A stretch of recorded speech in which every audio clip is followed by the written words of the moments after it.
কাটা হয়ে গেল, ব্যান্ডেজ বাঁধা হয়ে গেছে, আর পা তুলে তুলে সবাইকে দেখাচ্ছেন। শাড়ি পরে আছেন, একটা পা ঢাকা একটা খোলা, এরকম শাড়ি পরতে দেখিনি। যদি পাটা বার করে রাখবেন, শাড়ি কেন বারমুড়া পরতে পারেন, তাহলে পরিষ্কার।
मानसिकता रख सकते हैं, तो ये सोचिए कि हम आम औरतों के लिए अगर वो सरकार में आ जाते हैं तो आम औरतों का यहाँ पे क्या हाल होगा। क्या यहाँ पर भी हाथरास बनेगा?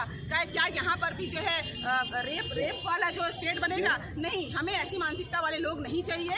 हमें ऐसे लोगों के लिए इसलिए हम लोगों ने नारा लगाया है कि बीजेपी आज हम अगर आप उठाकर देखिए तो बीजेपी के जितने भी लोग हैं, जितने भी लीडर हैं, कभी वो फटी जीन्स पर कमेंट करते हैं, कभी वो पहनावे पे कमेंट करते हैं, कभी लव जिहाद पे कमेंट करते हैं, कभी हिंदू मुस्लिम लेके कमेंट करते हैं। इनके पास और कोई काम नहीं है। और आज तो उन्होंने हद पार कर दी। चीफ मिनिस्टर जो एक महिला है, सबसे पहले वो महिला है, अगर 65 वर्षीय महिला को ये लोग नहीं छोड़ सकते हैं तो आप सोचिए कि सरकार में आने के बाद ये हम जैसी आम औरतों का क्या हाल करेंगे। इसलिए हम लोग को ऐसी कोई सरकार नहीं चाहिए जो औरतों पर किसी भी ऊल जलूल सी